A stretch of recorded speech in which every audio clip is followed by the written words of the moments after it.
Kalau Bapak dulu diajar di Muhammadiyah, jadi Allahumma ba'id baini wa baina khotoyaya kama ba'ata bainal masyriqi wal maghrib, dan seterusnya.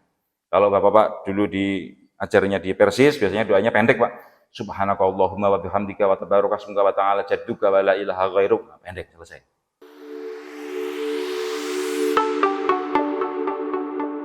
Di antara 5 rukun Islam, syahadat, kita jangankan syahadat Pak, kita tiap sholat juga membaca syahadat. Ketika tasyahud, Bapak duduk tasyahud itu pasti ada bacaan syahadatnya. Asyhadu an la ilaha illallah wahdahu la syarikalah wa asyhadu anna Muhammadan abduhu wa rasuluh, dan seterusnya.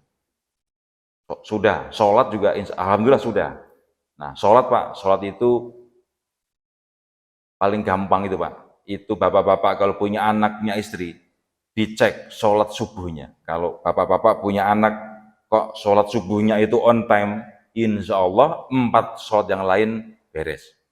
Tapi kalau sholat subuhnya dijamak sama sholat duha, bangun jam 7, bangun jam 8, berarti sholat 4 yang lain itu patut dipertanyakan. Nah, bapak-bapak kalau mendidik anak, salah satu indikator itu sholat subuh. Alhamdulillah kita semua hadir di masjid ini dengan berjamaah rutin. Saya hitung jamaah yang rutin itu ada sekitar 4 shaf.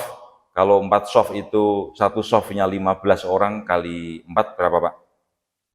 60 orang bapak-bapak dan remaja. Kalau penduduk Adipura itu ada 420 kakak, ya sudah 60 kepala keluarga yang sholat subuh berjamaah, ya insya Allah sudah lebih dari 10%. Target saya Pak sebenarnya itu paling enggak 50%. Jadi kalau 400 ya paling enggak berapa Pak? Setengahnya. Nah itu Pak. Kalau ternyata nanti sampai akhir kepengurusan DKM kok belum ada 50% sholat subuh berjamaah, berarti ketua DKM-nya gagal. Itu Pak. 50% target saya sebenarnya. Syahadat sudah, sholat sudah, yang berikutnya yaitu zakat. Zakat ya minimal zakat fitrah lah kita sudah. Kalau zakat mal tergantung kekayaan dari bapak-bapak sekalian. Puasa ya walaupun wajib sudah lah, walaupun setahun sekali bulan Ramadan insya Allah sudah. Nah tinggal haji aja Pak, haji. Jamaah sekalian yang dirahmati Allah, mengapa kok harus semangat beribadah haji jamaah sekalian? Karena Rasulullah bersabda dalam salah satu hadisnya terkenal, Al-hajjul mabruru laisa lahu jazaun illal jannah. Al-hajjul mabruru, haji yang mabrur itu laisa lahu jazaun, dibacanya jazaun Pak, bukan jazaan. Karena apa? Dalam bahasa Arab namanya isim laisa. Isim laisa yang muakhir. Haji yang mabrur tidak ada balasan yang pantas baginya illa kecuali al-jannah, surga. Jadi balasan bagi yang haji mabrur yang pantas itu hanya surga Allah. Nah, jemaah sekalian berikutnya, ciri haji yang mabrur itu yang bagaimana? Ciri yang umroh yang mabrur itu yang bagaimana? Rasulullah memberikan petunjuk, memberikan clue. Ada 2 ciri Pak. Ciri yang umrohnya mabrur dan hajinya mabrur. Yaitu yang pertama, tibul kalam. Pakai apa Pak? Tibul kalam. Apa Pak? Cariosanana sae. Nah itu Pak, ciri haji yang mabrur yang pertama. Lamun nyarios sae, mual nyarios punten anjing. Nah itu berarti kalau yang masih kayak gitu berarti belum mabrur. Yang pertama omongannya baik. Yang kedua it'amut ta'am, sering memberi makan orang lain. Nah itu Pak, itu cirinya itu. 2 itu saja kata Rasulullah. Ciri yang pertama apa tadi Pak? Tibul kalam, cariosanana sae. Anu kedua, it'amut ta'am, sering memberi makan orang lain, mau tetangganya, mau siapapun saudaranya. Kalau ke rumah bapak-bapak ada tamu, diajak makan, ditawari makan, punyanya cuma sop sama kerupuk, nggak apa-apa, adanya cuma itu, nggak usah dibikin aneh-aneh, adanya ya itu, ya apa adanya. Nah itu Pak, itu ciri haji yang mabrur. Kalau haji, sudah haji apalagi berkali-kali, umrah berkali-kali kok nggak pernah kasih makan orang lain, nah hati-hati, berarti itu cirinya hajinya dipertanyakan mabrur atau tidak. Nah, ciri haji mabrur itu kalau bapak-bapak punya tamu, nah Pak saya itu sering berkunjung ke beberapa kiai Pak tapi di Jawa sana itu biasanya kiai itu di rumah itu kalau punya tamu itu pasti diajak makan. Pak makan dulu, apanya soal jam makan siang pasti ditawari makan. Nah, itu diantara kebiasaan yang baik. Bapak-bapak juga sama, kalau punya tamu dikasih makan. Ya minimal snack lah, kalau belum mateng nasinya barangkali. Jangan pelit-pelit Pak. Air juga, air putih minimal dikasih. Kalau tamunya dari Jawa, kalau teh dikasih teh manis. Kalau teh orangnya Jawa itu biasanya kalau minum teh itu teh manis. Nah jemaah sekalian, berikutnya jemaah sekalian, kalau bapak-bapak pernah haji atau pernah umroh, Pak, saya itu merasakan Pak, umur yang ideal, waktu yang ideal itu ya ketika haji atau umroh. Bapak-bapak ketika haji atau umroh itu hidupnya cuma dari hotel ke masjid, masjid ke hotel, hotel ke masjid, nggak mikir kerjaan, nggak mikir apa-apa. Nah itu Pak, itu kalau punya uang banyak itu enak Pak, hidupnya kayak gitu.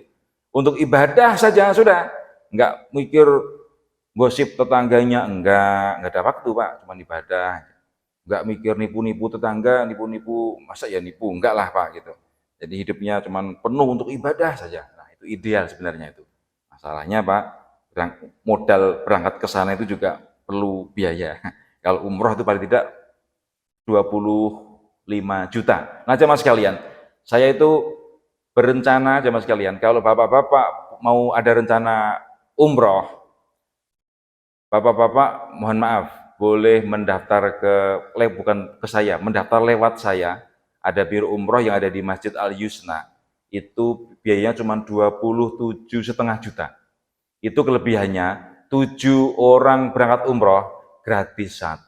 Nah, saya itu berharap akan mengumrohkan marbot kita, yaitu Pak Sugiono. Nah, bapak-bapak sekiranya berkenan, setuju, nanti 7 orang berangkat umroh, itu nanti gratis 1, yaitu Pak Sugiono. Nah, Pak Sugiono ini marbot kita sudah mengabdikan hidupnya sehari-hari untuk mengurus masjid, kita umrohkan. Bapak-bapak nggak usah keluar biaya, pokoknya daftar 27,5. Itu harga yang menurut saya relatif murah Pak, karena kebanyakan ya di atas 30, dengan 32, 31, 28, 29. Kalau di bawah 20, Bapak-bapak malah jadi tanda tanya, ini nanti berangkat haji beneran atau tidak? Jangan khawatir kalau terlalu murah malah menjadi pertanyaan, tidak jadi berangkat umroh. Kemudian jamaah sekalian, berikutnya, ini Bapak-bapak juga biar tahu, Bapak-bapak sekalian, haji itu ibadah walaupun dilakukan selama berhari-hari, tetapi bacaan yang dibaca itu relatif sedikit dibanding bacaan sholat. Bapak-bapak kalau sholat itu dari mulai Allahu Akbar, membaca iftitah, mau baca inni wajhatu wajhiyal ladzi fataras samawati hanifah muslimah, nah, dan seterusnya boleh, silakan. Bapak-bapak biasanya kalau mohon maaf ini, kalau dulu sekolahnya itu sholatnya diajar oleh guru-guru kita dari NU, biasanya ngajinya itu Pak, iftitahnya Allahu Akbar kabira walhamdulillahi katsira wa subhanallah bukratan wa asila pakai shot, jangan lupa Pak. Inni wajhatu wajhiyal ladzi fataras samawati hanifan dan seterusnya. Kalau Bapak dulu diajar di Muhammadiyah, biasanya Allahumma ba'id baini wa baina khataaya kama ba'adta bainal masyriqi wal maghrib dan seterusnya. Kalau Bapak dulu diajarnya di Persis, biasanya doanya pendek Pak. Subhanakallahumma wa bihamdika wa tabaraka ismuka wa ta'ala jadduka wa la ilaha ghairuk. Pendek, selesai. Nah, silakan. Itu semua ada hadisnya. Bapak nggak usah khawatir. Bukan saya kok berarti mengkotak-kotakan, tidak Pak. Itu semua ada hadisnya. Bapak-bapak laksanakan. Kalau bisa Bapak-bapak bisa tiga-tiganya. Nah, Bapak-bapak kalau pengen sholat cepat, lewat ikut yang Persis, cuman pendek aja. Subhanakallahumma bihamdika wa tabaraka ismuka wa ta'ala jadduka wa la ilaha ghairuk. Pendek. Kalau Allah baik agak panjang. Nah, cuma itu kalau sholat baca Fatihah, baca surat, satu surat misalnya. Kemudian ruku, i'tidal, sujud, semua ada bacaannya. Allahu Akbar, subhanakallahumma bihamdika subhanarabbiyal a'la, subhanarabbiyal a'la, subhanarabbiyal a'la, tambah bihamdi. Kalau subhanarabbiyal azim wa bihamdi, tanpa juga silakan. Itu kalau sholat. Tapi kalau haji, tanggal 8 ke Mina, sudah. Di situ zikir sebisanya aja. Tanggal 9, wukuf, diem saja Bapak. Mendengarkan khutbah, sudah. Berdoa. Berdoanya juga kalau tidak hafal, baca juga boleh. Itu gampang Pak. Baca pakai kertas boleh. Saya sering berpesan kepada beberapa jamaah haji yang mau berangkat untuk haji, ketika sebelum berangkat, bagusnya doanya itu ditulis dulu dari rumah, di buku, Pak. Siapa yang mau didoakan? Tetangganya, orang tuanya, mertuanya, namanya siapa? Buliknya, uwaknya, alo, anaknya, sebut satu persatu. Doa khusus apa? Dari mulai selesai khutbah Arafah sampai dengan maghrib itu waktu yang mustajabah untuk berdoa. Nah, Bapak-bapak ingat-ingat, nanti kalau Bapak-bapak berangkat haji, doanya ditulis biar lengkap. Biasanya Pak, kalau tidak ditulis, itu Bapak-bapak berdoa 1 jam, sudah habis. Apalagi yang mau didoakan, bingung Pak. Tapi kalau ditulis ingat nanti, oh ini ya, diulang lagi, gitu Pak.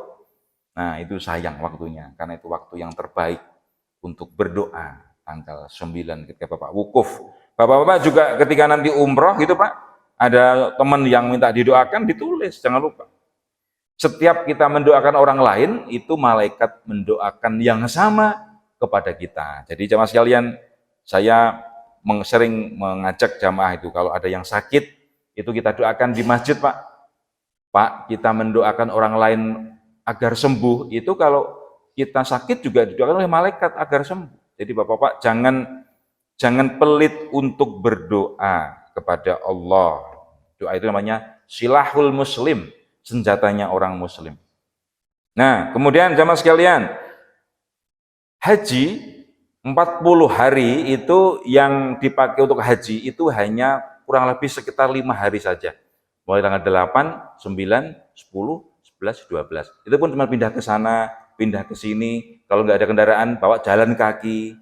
Nah, Bapak-bapak, karena itu sebaiknya Bapak-bapak yang berangkat haji itu yang masih muda.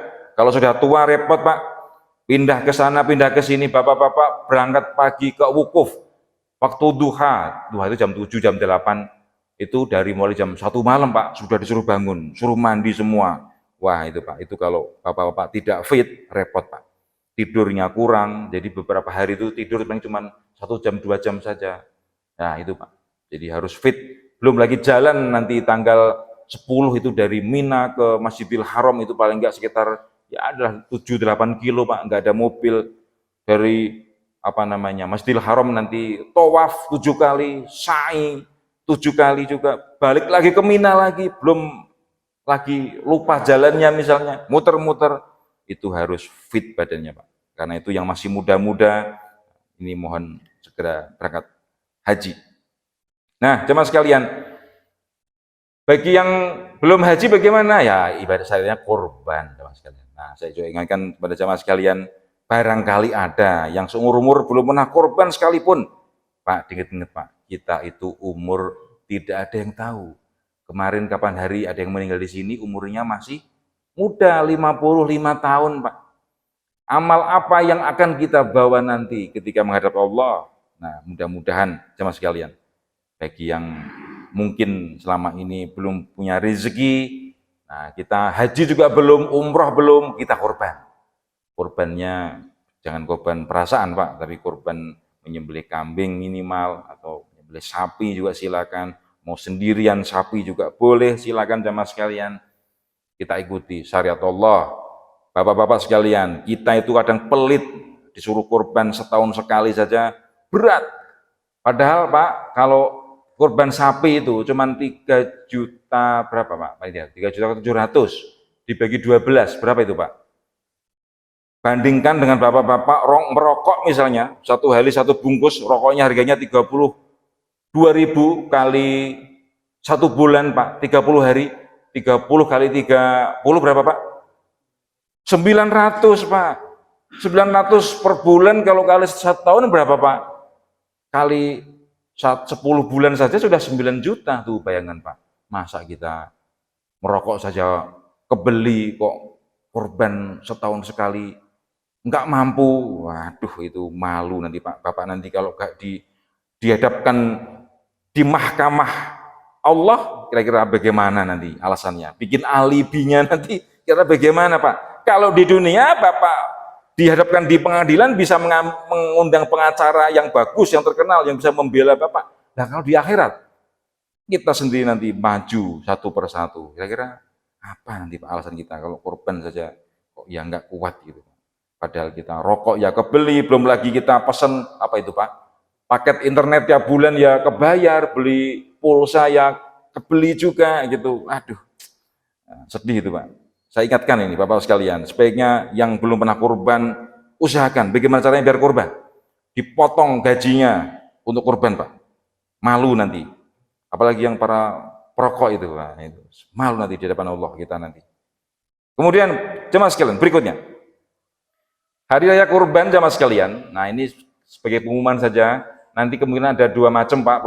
Pemerintah itu hari Kamis, Muhammadiyah hari Rabu. Tanggal 28, pemerintah hari tanggal 29-nya. Nah, Masjid Al-Kahfi mengikuti ikutan dengan ketentuan pemerintah. Nah, jemaah sekalian, ada beberapa warga jamaah yang mengusulkan agar Masjid Al-Kahfi itu mengadakan yang tanggal 28 juga, yang 29 juga. Begini Pak, nanti khawatir terjadi fitnah, khawatir nanti malah jadi gaduh. Nah, bagi bapak-bapak barangkali yang ingin lebaran tanggal 28 ikut Muhammadiyah, kami persilakan ikut sholat idnya di masjid depan, di Nurul Iman. Nggak apa-apa Pak, silakan. Kita hormati, kita hargai. Itu bagian dari ijtihad. Mana yang benar nanti di hadapan Allah, Allah yang memutuskan. Nah, karena kalau fikih Pak, itu tidak bisa hitam putih, nggak bisa. Bapak sholat tarawih misalnya, ini 11 atau 23. Nanti 11 beda lagi, 11-nya ini 4-4-3 formasinya atau 2-2-2-2. Nah, beda lagi. Nah, nanti 11 ini nanti pakai kunut atau tidak? Ada Pak. Tarawih pakai kunut tuh Pak. Jadi fikih itu bisa berbagai macam. Insya Allah semua memiliki dalil. Hanya kita saja yang keterbatasan ilmu kita, membaca kitab hadis juga tidak pernah, bacanya cuma via googling saja, kadang suka pasea. Tapi kalau ilmu kita itu banyak, insya Allah lebih bijaksana. Jemaah sekalian, Idul Kurban, Pak, kalau hari raya kurban, itu kalau di Jawa, namanya hari raya apa Pak, yang orang Jawa Pak? Besar, hari raya besar. Bedanya apa dengan Idul Fitri? Pak, jemaah sekalian, kalau Idul Fitri, itu takbirannya, itu hanya mulai dari maghrib misalnya lebarannya besok, maghrib kemarin, semalam, sampai dengan pagi saja. Tetapi kalau hari raya Idul Kurban, itu takbirannya tanggal 10, tanggal 11, tanggal 12, tanggal 13, itu 4 hari. Sampai dengan tanggal 13 terakhir itu asar, itu masih dipimpin takbiran. Nah, nanti Bapak-Bapak yang mengimami sholat di masjid, mohon Pak, dipimpin takbiran selama 10, 11, 12, 13. Kita besarkan nama Allah, bertakbir, bertahmid, jemaah sekalian. Nah, kalau Bapak-Bapak perhatikan, sebenarnya hadis Nabi itu dimulai tanggal 9 waktu subuh. Bapak-bapak kalau lebaran hari Kamis misalnya, itu mulai Rabu subuh, itu sudah takbiran. Bapak-bapak silakan nanti baca hadisnya. Nah, kalau Bapak lebarannya hari Rabu, hari Selasa subuh, sudah takbiran. Bapak nanti cek nanti. Nah, Bapak-bapak maksudnya begini Pak. Jangan kaget kalau nanti suatu saat ada masjid, loh ini Selasa kok udah takbiran. Ini aliran apa lagi nih? Nah, itu Pak.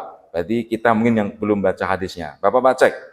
Nah, itu kalau Bapak-bapak cek, hadis itu sering disampaikan oleh ustadz-ustadz dari Persis Pak. Itu dari mulai tanggal 9 subuh itu sudah mulai takbiran. Nah, di kita biasanya belum biasa. Nah, untuk Masjid Al-Kahfi, Bapak sekalian, saya sangat mengapresiasi Bapak-Bapak yang semangat untuk takbiran. Tapi begini Pak, mohon maaf, sebaiknya takbiran itu kita batasi Pak, jangan semalam suntuk. Itu kadang, mohon maaf, agak sedikit mengganggu warga, mengganggu yang non-muslim juga, jadi kita harus toleransi. Nah, sebaiknya paling malam ya, mungkin jam 10 atau setengah 11 lah Pak, paling malam lah. Sudah cukup takbirannya. Di rumah masing-masing takbiran, jangan pas dengarkan takbiran di masjid juga diem saja, malah nonton TV, nonton YouTube, pas berhenti takbiran tambah tidur lagi. Waduh, Pak, kita itu harus banyak mengagungkan nama Allah ketika hari-hari itu, Pak. Kemudian jamaah sekalian, berikutnya, ini masalah haji lagi. Jamaah sekalian, biasanya di kita, gelar haji itu di kita disematkan orang yang sudah pulang haji. Pak Haji, nah, kadang orang ada yang marah itu Pak, kalau nggak dipanggil haji itu, gara-gara pulang dari haji. Kalau saya amati Pak, itu sependek yang saya ketahui, gelar haji itu adanya cuma di Indonesia, di Malaysia, di Brunei, dan di Singapura. Nah, kalau yang negara lain di Mesir, di Saudi Arabia sendiri itu tidak atau belum lah saya menemui gelar haji kepada orang yang pulang haji Pak. Nah, tapi kalau di kita itu tambahi gelar H, kalau belakangnya kalau perempuan HJ, hajah. Nah, apakah itu boleh? Ya menurut saya itu boleh-boleh saja ya Mas kalian. Nah, tapi begini, jangan terlalu apa ya Pak, jangan terlalu berharap saya nanti kalau berangkat haji nanti harus dipanggil haji. Nah, kalau yang seperti itu khawatir Pak. Bapak itu ibadah hajinya kurang ikhlas. Nah, sebaiknya mau dipanggil haji atau tidak, itu enggak apa-apa, santai saja. Tapi kalau bapak-bapak perhatikan juga ketika nanti bapak haji atau umroh di Saudi Arabia, itu manggil orang itu haji, haji gitu pasti. Haji sini, halal, halal, bagus, bagus, 5 rial, 5 rial. Manggilnya haji pada orang yang belum kenal itu. Ada 2 panggilan biasanya, satu haji, yang kedua Muhammad. Hai Muhammad. Setiap orang di sana dipanggil Muhammad. Bapak-bapak jangan, kok nama saya kok dipanggil Muhammad ya? Memang salah satu kebiasaan di orang Arab itu kalau nggak kenal itu namanya Muhammad saja. Ta'al, apa itu? Kesini, kesini. Nah, gitu. Kemudian sama sekalian, menurut cerita, konon katanya Pak, gelar haji itu menurut cerita, Sahibul Hikayat, entah benar, entah tidak, itu yang membuat gelar haji pertama itu Belanda. Mengapa?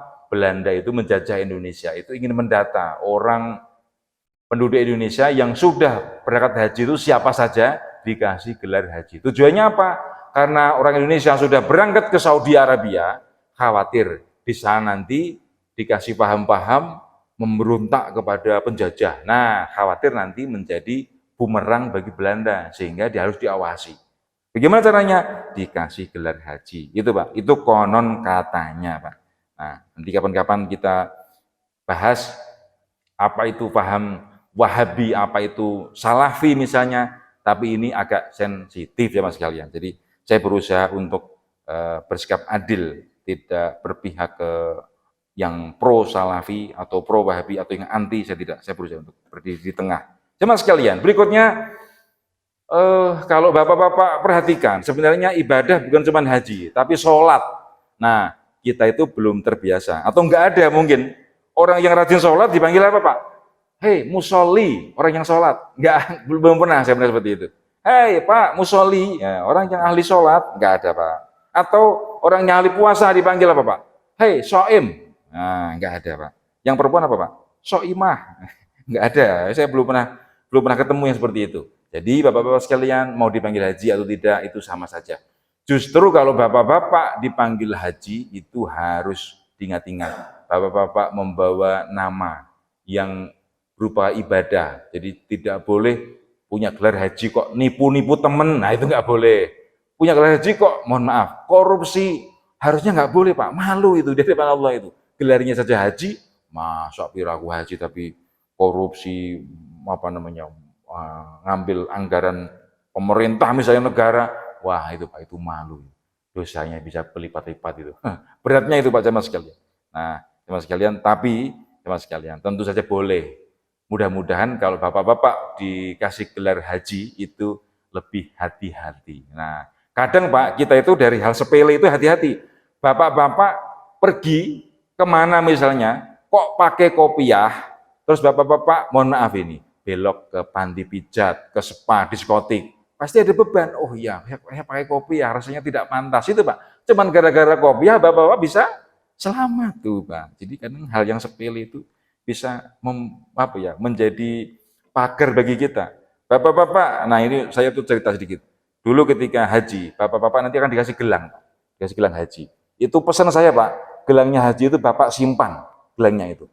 Bapak-bapak kalau sudah mulai imannya itu tipis, saya tuh sholat kok males gitu ya, aduh gimana gitu. Bapak pakai gelangnya itu, jepret, insya Allah nanti ngecas. Kenapa? Bapak ingat, Bapak-bapak ketika umroh haji Pak, itu jam 4 pagi, jam 3 pagi, semangat ke Masjid Nabawi, semangat ke Masjidil Haram.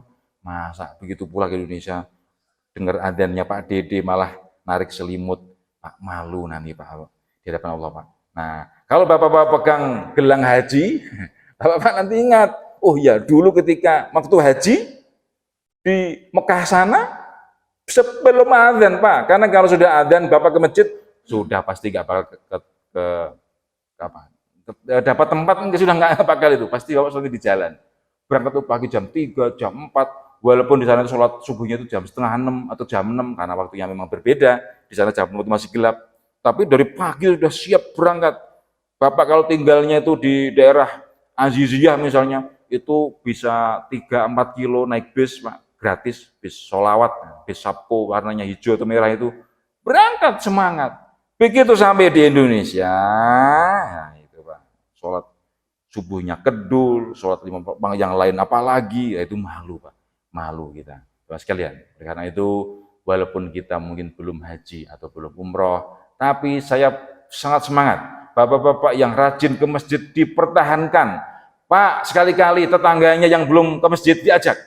Bapak-bapak tidak perlu menjadi ustadz ceramah di sini, bapak-bapak mengajak tetangganya yang belum pernah ke masjid, kok mau ke masjid, bapak-bapak dapat pahala. Rasulullah bersabda, man dalla ala khairin falahu mithlu ajri fa'ilihi. Atau kama qala.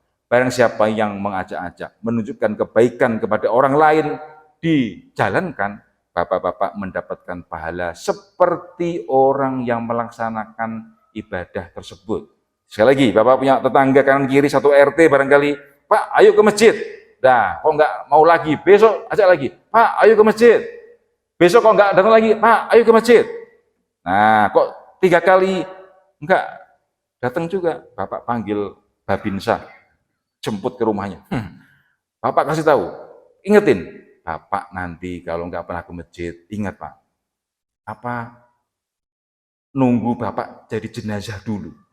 Kalau kita sholatnya itu yang normal itu di belakang imam, apa Bapak nanti pengennya di depan imam? Apa? Sudah jadi jenazah. Nah, Bapak ancam gitu, tetap nggak mau lagi. Ya sudah, Bapak kewajibannya dakwahnya sudah gugur. Tapi diingetin lagi. Nah, saya ini sudah mulai mendatangi beberapa warga yang tidak pernah ke masjid.